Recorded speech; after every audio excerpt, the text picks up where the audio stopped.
सभी प्रिय भाई बहनों को, बच्चों को, जवानों को प्रभु यीशु मसीह के नाम में जय मसीह की। जब हम इस ऑनलाइन सेवा के ऊपर आपके साथ जुड़ने जा रहे हैं, हमारी यही प्रार्थना रहती है कि परमेश्वर एक अद्भुत काम जो सुनने वाले हैं उनके जीवनों में सामर्थ्य के साथ काम करने पाए। और इससे पहले कि हम आगे बढ़े, हम छोटी प्रार्थना करेंगे। हमारे जीवित सामर्थ्य परमेश्वर प्रभु यीशु मसीह में होकर के हम तेरी उपस्थिति में हैं, और जब हम प्रभु यीशु मसीह इस ऑनलाइन सेवा को करने जा रहे हैं, हम प्रार्थना करते हैं कि तू हमारे गलों को अपने हाथों में ले और अपनी महिमा का कारण बना। और जितने लोग सुनते हैं, सुनते सुनते उनके जीवन बदल जाए, उनको अपने पापों से पश्चाताप करें, वो जीवित यीशु मसीह को अपने जीवन में जान ले कि यीशु मसीह कौन है और क्यों प्रभु यीशु मसीह संसार में आया। प्रार्थना करते हैं सभी को तू आशीष दे, इन गीतों के द्वारा, वचन के द्वारा तू अपने अद्भुत काम को कर। यीशु के नाम से मांगते हैं, आमीन।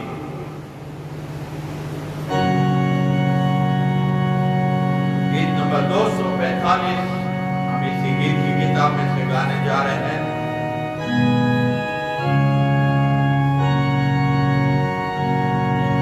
यीशु नाम में उद्धार को हालेलुया, प्रभु यीशु नाम में अनंत जीवन हालेलुया। यीशु नाम में उद्धार को हालेलुया, प्रभु यीशु नाम में अनंत जीवन हालेलुया। राजाओं का राजा यीशु हालेलुया, राजाओं का राजा यीशु हालेलुया, प्रभु का प्रभु यीशु हालेलुया, प्रभु का प्रभु यीशु हालेलुया। यीशु नाम में उद्धार को हालेलुया, प्रभु यीशु नाम में अनंत जीवन हालेलुया। ओ चंगा करने वाला यीशु हालेलुया, चंगा करने वाला यीशु हालेलुया, छुटकारा देने वाला यीशु हालेलुया, छुटकारा देने वाला यीशु हालेलुया। यीशु नाम में उद्धार को हालेलुया, प्रभु यीशु नाम में अनंत जीवन हालेलुया। यीशु नाम में उद्धार को हालेलुया, प्रभु यीशु नाम में अनंत जीवन हालेलुया।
गीत गाएंगे 115 नंबर।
परमेश्वर की दासी से थोड़ी प्रार्थना करें वचन के लिए। हालेलुया, धन्यवाद धन्यवाद पिता परमेश्वर इस सच्चे गाने के लिए। प्रभु यीशु मसीह तू हमारा जीवित परमेश्वर बहुत जल्द आने वाला है। आज की हम तैयार हो जाए, एक एक विश्वासी अपने जीवन को तेरे हाथों में समर्पित करते हुए तुझमें आगे बढ़ सके। धन्यवाद। प्रभु यीशु मसीह हमें नहीं मालूम वो घड़ी हम पर कब आ जाएगी। हालेलुया। यीशु यीशु धन्यवाद तैयारी करने के लिए हम धन्यवाद खड़े थे। यीशु मसीह धन्यवाद इस अच्छे गानों के लिए इन्हें गा के हमारा शीश मिलती है। प्रभु यीशु प्रार्थना करती हूँ तेरे दास के लिए, तेरे वचन के लिए। प्रभु यीशु अपने दास को अपने हाथ में ले, पवित्र आत्मा का अभिषेक देके इस्तेमाल करना। पवित्र आत्मा, मैं प्रार्थना करती, बोलने वाले वो नहीं, लेकिन तेरा आत्मा उनमें से होके बोले। हालेलुया। और ये वचन जब लोग सुनते हैं, लोगों की जिंदगियों के अंदर कार्य होते हैं। धन्यवाद यीशु, धन्यवाद देते हैं कि जीवन के लिए आज की तूने हमें जिंदों की जमीन पर रखा। यीशु मसीह नासरी के नाम से इस प्रार्थना को मानती हूँ, आमीन।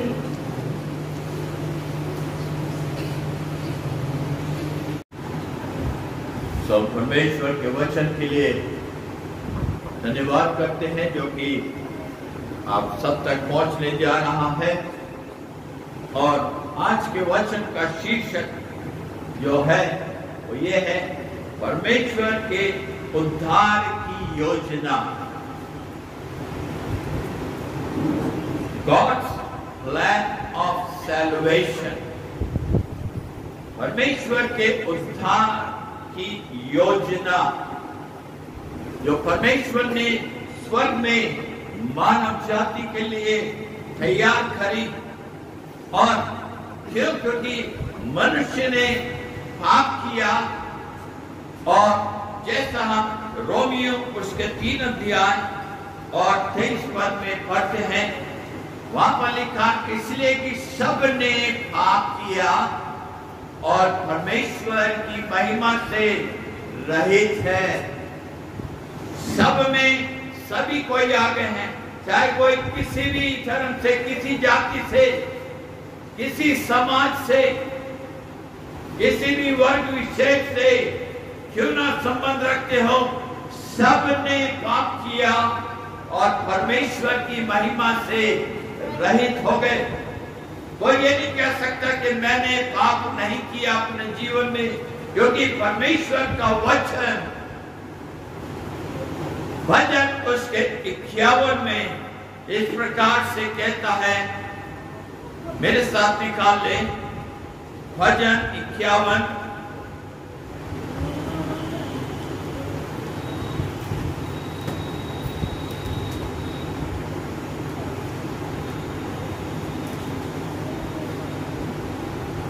और उसका 5 और 6 पद में पढ़ने जा रहा हूं। देख, मैं अधर्म के साथ उत्पन्न हुआ और पाप के साथ अपनी माता के गर्भ में पड़ा। देख, तू हृदय की सच्चाई से प्रसन्न होता है और मेरे मन ही में ज्ञान सिखाएगा। मनुष्य स्वभाव ही से पापी है, पाप में जन्मा है। और पाप का स्वभाव मनुष्य के जीवन में, एक छोटे बच्चे के जीवन में भी पाया जाता है, जिसको हम कहते कि इसको कुछ नहीं पता, ये कुछ नहीं समझता, कुछ नहीं समझती, लेकिन उनके अंदर भी वो पाप का स्वभाव विराजमान है, जैसा परमेश्वर का वचन कहता है।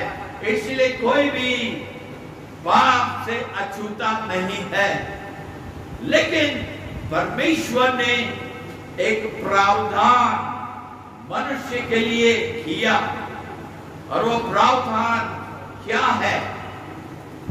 उसने अपने एक लौते पुत्र प्रभु यीशु मसीह को इस संसार में भेज दिया, जिसके विषय में हम पढ़ते हैं यूहन्ना उसका 3 अध्याय और उसका 23 पद, 16 पद वहां पर लिखा है, क्योंकि परमेश्वर ने जगत से यहाँ पर किसी वर्ग विशेष, किसी धर्म के, किसी जाति के विषय में नहीं लिखा है, परमेश्वर ने समस्त मानव जाति से, समस्त जगत से प्रेम किया। और क्या लिखा है?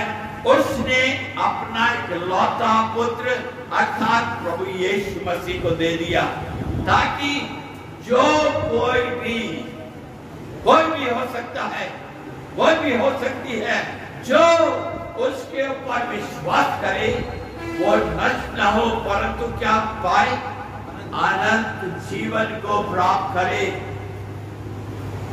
पिता परमेश्वर ने मनुष्य को देखा कि वो पाप में पड़ गया है, अब पाप से उसको कोई छुटकारा नहीं दे सकता, कोई नहीं दे सकती इसको छुटकारा। मुझे अपने पुत्र प्रभु यीशु मसीह को, जो कि निष्कलंक अवतार है, उसको मुझे इस संसार में भेजना है ताकि वो मानव जाति का उद्धार बन जाए, उनको उद्धार देने का मार्ग बन जाए। क्योंकि परमेश्वर के वचन में लिखा है, मार्ग और सत्य और जीवन मैं ही हूं, बिना मेरे द्वारा कोई पिता के पास नहीं पहुंच सकता।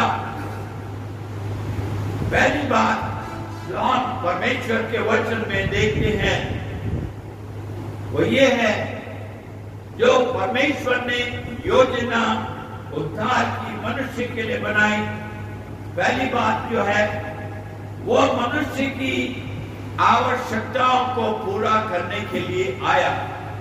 He came to meet the human needs। वो परमेश्वर मनुष्य की आवश्यकताओं को पूरा करने के लिए आया। जब हम मरकुस रचित सुसमाचार उसके 10 अध्याय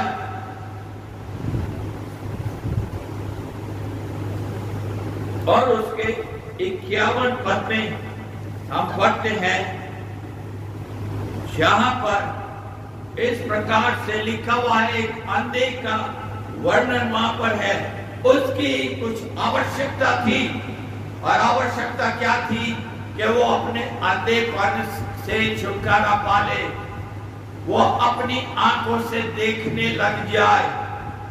और जब उसने एक भीड़ को आते देखा, भीड़ की आवाज को सुना कि एक भीड़ मेरे पास से आ रही है, और उस भीड़ में लोग किसके विषय में बखान कर रहे थे, किसके विषय में बातचीत कर रहे थे? वो प्रभु यीशु मसीह के विषय में, उसके अद्भुत कामों के विषय में बातचीत कर रहे थे। और जब उसने यीशु का नाम सुना, जब उसके कान में यीशु का नाम पहुंचा, तो उसने सोचा यही मेरे लिए मौका है कि मैं उस दाऊद की संतान को पुकारूं। और उसने पुकार करके कहा, हे दाऊद की संतान, मुझ पर दया कर। और भी बहुत सारे लोग बैठे थे, लेकिन और किसी ने अपनी आवश्यकता के लिए यीशु मसीह को नहीं पुकारा, लेकिन एक ही व्यक्ति था जिसने अपनी आवश्यकता के लिए यीशु मसीह को पुकारा, हे दाऊद की संतान, मुझ पर दया कर। लोगों ने उसको डांटा, लोग उसको रोक रहे थे। आज भी बहुत सारे लोग यीशु मसीह के पास जब आना चाहते हैं, उनको रोकना चाहते हैं, उनको रोकते हैं, अरे वहां जाके तुम्हें क्या मिलेगा? वहां पर जाकर के यीशु मसीह के पास अनंत जीवन मिलेगा। वो नहीं जानते कि यीशु मसीह किस लिए संसार में आया, क्यों? क्योंकि वो संसार के लोग हैं, वो संसार की मोह माया, संसार के पापों में, संसार की बुराइयों में, संसार की धन दौलत में कमाने में ही व्यस्त हैं। लेकिन जो यीशु मसीह को पहचान लेती है, वही जानते हैं कि यीशु मसीह किस प्रकार से एक व्यक्ति की आवश्यकता को पूरा करता है। उसने ये बात जानी कि यीशु मसीह है जो कि मेरी इस आवश्यकता को, क्योंकि उसने बहुत सारी बातों के विषय में यीशु मसीह के विषय में सुना, और जब उसने पुकारा तो लोग उसे रोकने लगे, लेकिन वो और भी जोर से चिल्लाने लगा। यीशु मसीह वहीं ठहर गया और क्या कहा, उसे मेरे पास लाओ। वो अपना कपड़ा फेंक करके, 50 पद में लिखा, वो अपना कपड़ा फेंक करके शीघ्र उठा और यीशु के पास आया। तभी 51 पद में यीशु मसीह अब उससे एक सवाल कर रहा है। क्या कर रहा है? इस बार यीशु ने उससे कहा, तू क्या चाहता है कि मैं तेरे लिए करूं? तू मेरे पास, तू मुझे पुकार रहा है, तू मुझे दाऊद की संतान कह करके संबोधन कर रहा है। अब तू क्या चाहता है कि मैं तेरे लिए करूं? क्या यीशु मसीह नहीं देख रहा था कि वो अंधा है? वो नहीं, यीशु मसीह जानता था, लेकिन यीशु मसीह हर एक के मुख के अंगीकार को स्वीकार करता है। जब आप अपने मुख से अंगीकार करते जिस बात को आप चाहते हैं कि प्रभु यीशु मसीह आपकी उस आवश्यकता को पूरा करे, तो आपको अंगीकार करना है उसके सामने।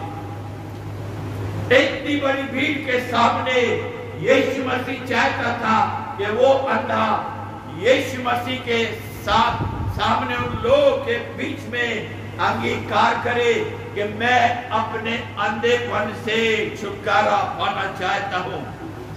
और उसने कहा, हे रब्बी, यह है कि मैं देखने लगूं।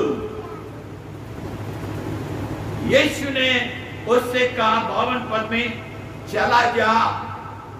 यीशु मसीह ने उसको खुली छूट दे दी थी कि चला जा, तेरे विश्वास ने तुझको क्या कर दिया है? चंगा कर दिया है।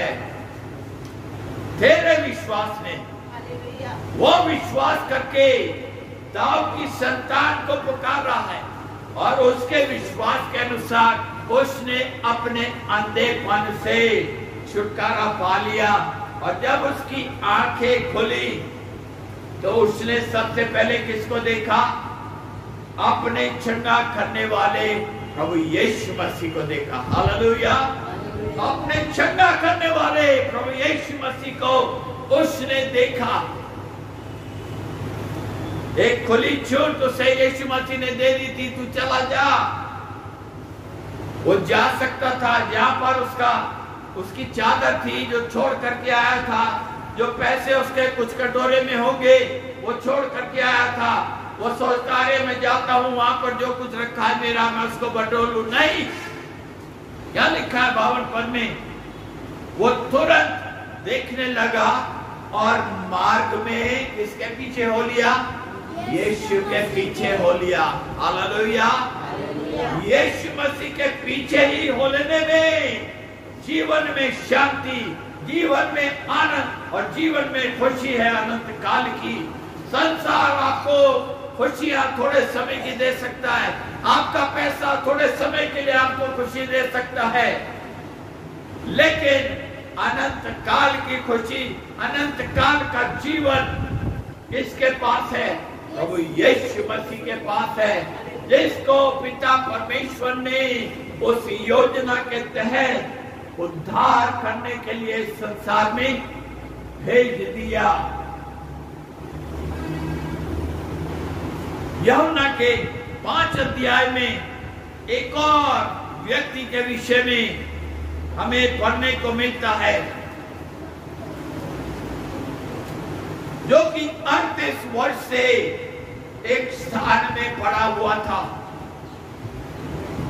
वहां पर 5 औसारे थे, उनमें से एक औसारे में वो भी वहां पर पड़ा था। 38 वर्ष उसको वहां पर हो गए थे, लेकिन किसी रीति से वो अपनी चंगाई को प्राप्त नहीं कर सका।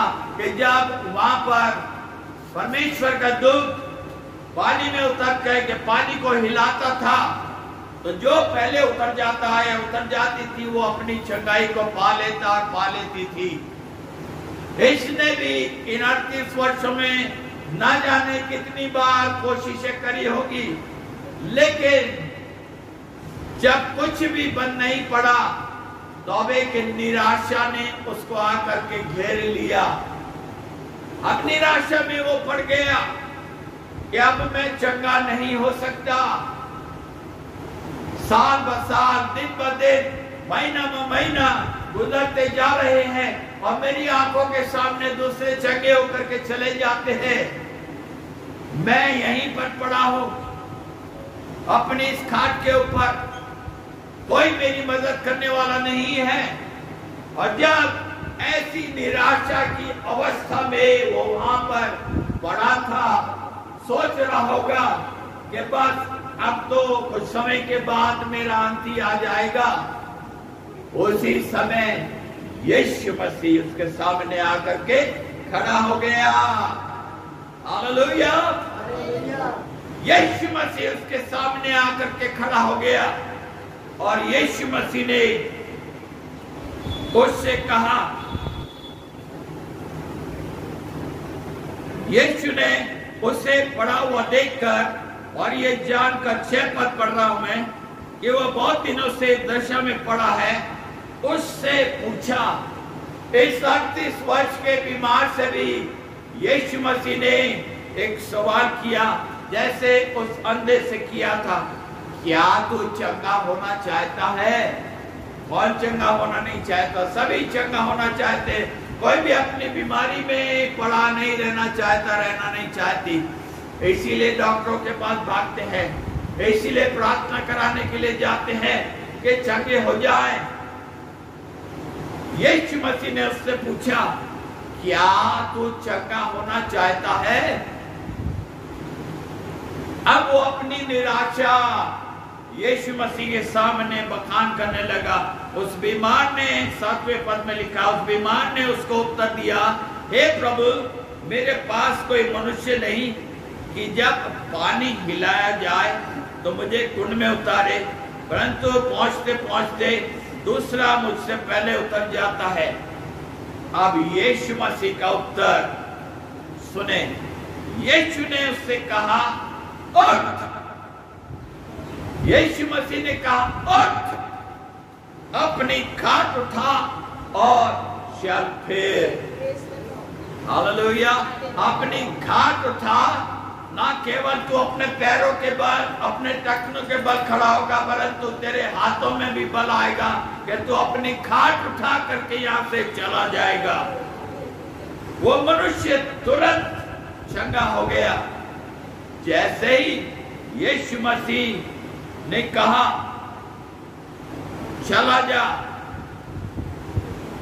अपनी खाट उठाकर चल फिर। जैसे ही फिर खत्म हुआ यीशु मसीह के मुंह से, लिखा वो मनुष्य तुरंत चंगा हो गया और अपनी खाट उठाकर चलने फिरने लगा। उसकी आवश्यकता क्या थी कि वो 38 वर्ष से बीमार था। किसी प्रकार से वो चंगा नहीं हो पा रहा था, लेकिन प्रभु यीशु मसीह एक दिन जब इतने वर्ष 38 वर्ष उसके जीवन में बीत चुके, तब यीशु मसीह उसके पास आ गया और यीशु मसीह ने इसका अपनी खाट उठा और चल फिर। बहुत सारे लोग यीशु मसीह के पास इसी प्रकार से अपनी आवश्यकताओं को लेकर के आए। आज भी हो सकता है बहुत सारे लोगों की आवश्यकताएं होगी कि यीशु मसीह उन आवश्यकताओं को हमारी पूरा करे, लेकिन केवल उन आवश्यकताओं के ऊपर ही टेक न लगाएं कि ये हमें मिल जाए, बस नहीं। प्रभु यीशु मसीह उससे बढ़कर देना चाहता है। वचन में लिखा है, पहले उसके धर्म और राज की खोज करो। लोग क्या करते हैं, पहले दूसरी चीजों की इच्छा करते हैं, चाहते हैं ये हमें मिल जाए, वो हमें मिल जाए, हमें चंगाई मिल जाए। जब चंगाई मिल जाती है तो यीशु मसीह को जय मसीह की। मेरा दीदो, वचन जो कह रहा है उस वचन के अनुसार करेंगे तो आशीषित होंगे। आप आशीषित होंगे, आपके द्वारा आपका परिवार आशीषित होगा, आपका घर आशीषित होगा, आपके घर में आने वाले लोग आशीषित होंगे। हालेलुया। पहले उसके धर्म और राज की खोज करे, तब ये सारी वस्तुएं तुम्हें पीछे से मिल जाएंगी। ये तो रुंगे में मिल जाएंगी। पहले उसको खोजे तो, उसके पास आए तो यीशु मसीह से कहें, प्रभु यीशु मसीह मुझ पापी पर दया कर। मेरी आवश्यकता क्या है कि मैं अपने पापों से छुटकारा पाना चाहती हूँ। प्रभु यीशु मसीह, मैंने जाना कि तू इस काम को करने के लिए स्वर्ग से पृथ्वी के ऊपर आया, मानव जाति के लिए अपने प्राण को इस क्रूस के ऊपर बलिदान कर दिया, मारा गया, गाड़ा गया और तीसरे दिन मृतकों में से जी उठा। यीशु मसीह आज भी जीवित है और अपने वचन के अनुसार हमारे मध्य में है। क्यों? क्योंकि उसने कहा, जहां 2 या 3 मेरे नाम से एकत्रित होंगे, मैं उनके मध्य में होऊंगा। चाहे परमेश्वर के भवन में एकत्रित हो, चाहे अपने घर में एकत्रित हो, चाहे किसी पेड़ के नीचे एकत्रित हो, किसी मैदान में एकत्रित हो, यीशु मसीह 2 या 3 के बीच में उपस्थित रहता है। क्या उसकी उपस्थिति को, उसके उद्धार की सामर्थ को अपने जीवन में काम करने देना चाहते हैं? जब आज आप उसके वचन को सुन रही हैं, उसकी उद्धार करने वाली सामर्थ आज भी वही है जो उस समय थी, वो आज भी वैसे ही है। क्यों? क्योंकि प्रभु यीशु मसीह क्या है? कल, आज और युगानुयुग एक सा परमेश्वर है। वो ना बदलने वाला परमेश्वर है। हम बदल जाते हैं, हमारी प्रतिज्ञा बदल जाती है, हमारी चीजें बदल जाती हैं, हमारी उम्र बदल जाती है, लेकिन हमारा प्रभु यीशु मसीह वैसा ही है। जैसा कल था वो आज है और युगानुयुग लिखा है, वैसा ही रहेगा। ऐसा ही नहीं लिखा कि कल भी हो वैसा होगा, नहीं, युगानुयुग। क्यों? क्योंकि वो अनंत काल का परमेश्वर है। हालेलुया। अनंत काल का परमेश्वर है। वो सर्वज्ञानी, सर्वव्यापी परमेश्वर है। उसने मनुष्य के लिए इस आवश्यकता को पूरा करने के लिए इस संसार में भेजा। आपकी क्या आवश्यकता है? आज आप प्रभु यीशु मसीह से कहें, सबसे बढ़कर मनुष्य की, एक पापी मनुष्य की आवश्यकता क्या है? कि वो अपने पापों से छुटकारा प्राप्त करे। क्यों? क्योंकि 2 ही स्थान वचन में हमें पढ़ने को मिलते हैं, तीसरा कोई स्थान नहीं है। 2 ही स्थान है, स्वर्ग और नरक। आप किसको चुनना चाहते हैं? किसको चुनना चाहती हैं? ये आपके ऊपर निर्भर करता है। यीशु मसीह किसी के साथ जबरदस्ती नहीं करता कि उसका हाथ पकड़ करके खींच के लाए या उसके कॉलर पकड़ के खींच करके लाए। नहीं, तुझे मुझे अपनाना ही है, तुझे मुझे ग्रहण करना ही है। नहीं, उसने अपना वचन दे दिया है, उसने अपने लोग दिए हैं, उसने अपने भविष्यवक्ता दिए हैं, उसने प्रचारक दिए हैं। जब वचन आप तक पहुंच रहा है तो आप उस वचन के ऊपर विश्वास करें और अपने पापों से क्षमा मांगे। अंगीकार करना है। जब आप अंगीकार करेंगे तो प्रभु यीशु मसीह उस अंगीकार के बदले आपके लिए उस अद्भुत काम को करेगा। यदि आप कहते प्रभु यीशु मसीह मुझ पापी पर दया कर, प्रभु यीशु मसीह आपके ऊपर दया करेगा और आपके पापों को क्षमा करेगा। दूसरी आवश्यकता जो है, यीशु मसीह पापियों का एवजी बनकर के आया। He came to be the sinner's substitute. वो मनुष्य का एवजी बनकर के आया।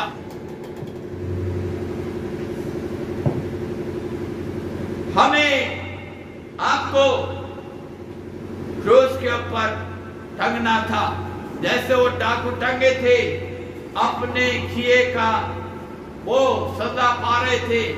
हमने पाप किया, आपने पाप किया, वो क्रूस हमारे लिए था, समस्त पापियों के लिए था, लेकिन समस्त मानव जाति के एवज में वो अपने ऊपर उस तमाम पापों को लेकर के क्रूस के ऊपर चढ़ गया, ताकि मुझे और आपको वो दंड भोगना ना पड़े।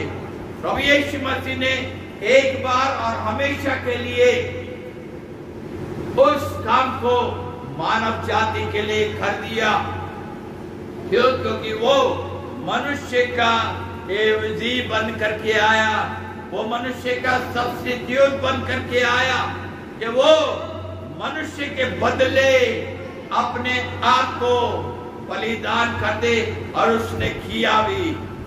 हालेलुया। उसने कोड़े खाए, उसने सिर के ऊपर अपने कांटों का ताज रखवा लिया, उसने अपने हाथ और पैरों में कीले ठुकरा ली, मोटी मोटी कीले, उसने अपने पसली में भाला छिदवा लिया।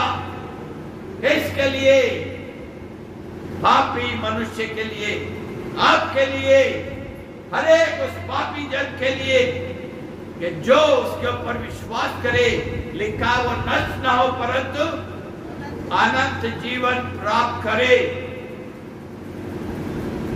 यदि हम पढ़े रोमियो उसका 6 अध्याय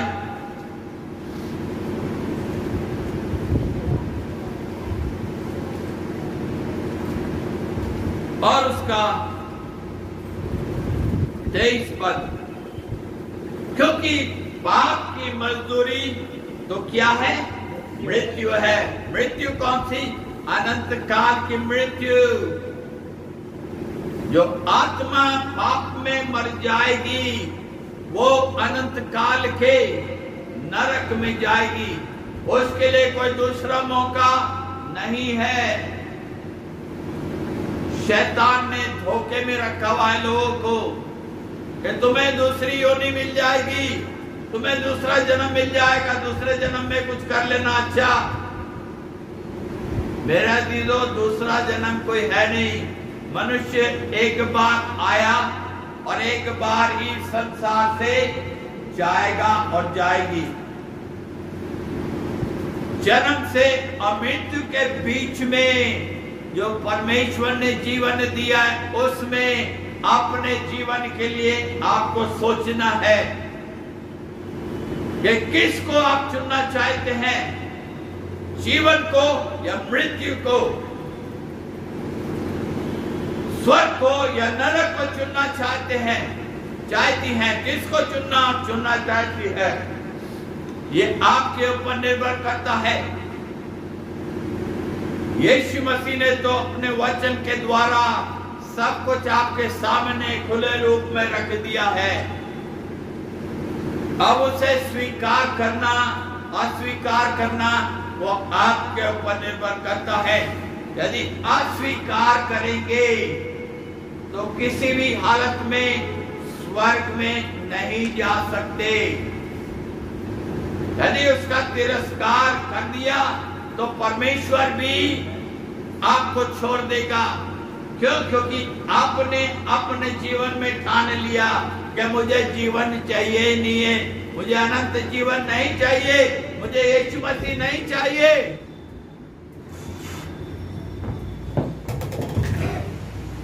यीशु मसीह मुझे नहीं चाहिए। फिर क्या है? नरक ही है। जैसे उस धनवान ने अपने जीवन में आराम किया, मजे किए, मुझे परमेश्वर नहीं चाहिए, मुझे परमेश्वर की बातें नहीं सुननी है, मैं तो अपनी मौज मस्ती में ही मस्त हूं। कहां गया? वो अधोलोक में गया और तब वहां पर पड़ा हुआ चिल्ला रहा है, लादर को भेज दे कि अपनी उंगली का सिरा भिगो करके मेरी जीभ के ऊपर डाल दे ताकि मेरी जीभ ठंडी हो जाए। एक बूंद पानी से नरक में क्या होगा? वहां कौन जा सकता है? कोई भी नहीं। स्वर्ग और नरक के बीच में एक बड़ा गड्ढा ठहराया गया है। ना तो कोई वहां से इधर आ सकता, ना इधर से कोई उधर जा सकता है। इसीलिए इस जीवन में ही जो परमेश्वर ने दिया है, अपने सृजनहार को याद कर ले। जैसा सबोपदेशक में कहता है, अपने सृजनहार को याद कर ले। यही मौका है। आंख बंद होने के बाद कुछ नहीं होने वाला। पादरी कहे, पिता इनकी आत्मा को कबूल कर ले। जिंदगी भर तो शराब पी, जिंदगी भर तो पाप में जीवन बिताया, जिंदगी भर तो बुरे काम किए, फिर कहां से? आपको क्या परमेश्वर ने ठेकेदार बनाया है क्या किसी की आत्मा को आप स्वर्ग में पहुंचा दे? जो उन्होंने किया है उसका उनको भुगतान करना है। ये सब झूठ की बातें हैं कि परमेश्वर आत्मा को कबूल कर ले। किसी के कहने से आत्मा कबूल नहीं हो जाएगी। आपके स्वयं के अंगीकार से वो आत्मा परमेश्वर मां कबूल करेगा। हालेलुया। यदि आप उसमें जीवन जिएंगे, अपने अंतिम सांस तक उसमें बने रहेंगे, बनी रहेंगी, तभी वो स्थान आपको मिलेगा। एक कल्ट है जो कहते हैं एक बार आपने उद्धार पा लिया, बस हमेशा के लिए उद्धार पा लिया, कुछ भी करते रहो, बस आपको वीजा मिल गया, स्वर्ग का नहीं। ये सब झूठ की बातें हैं। परमेश्वर का वचन ये नहीं सिखाता। परमेश्वर का वचन क्या कहता है? मत्ती के 24 अध्याय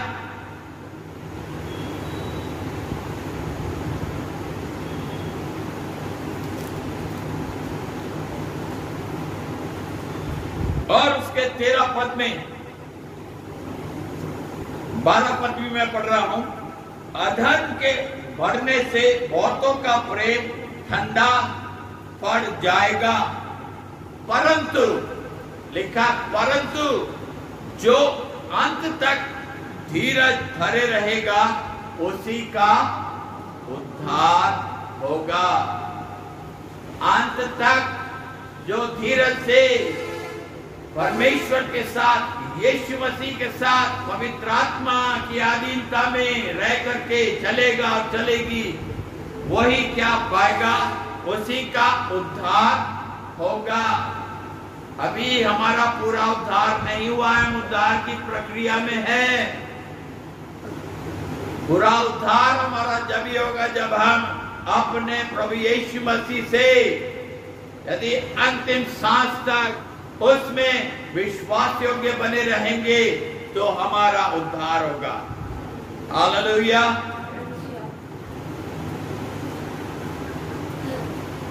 यीशु मसीह का एक ही मकसद था और कोई दूसरा मकसद नहीं था इस संसार में।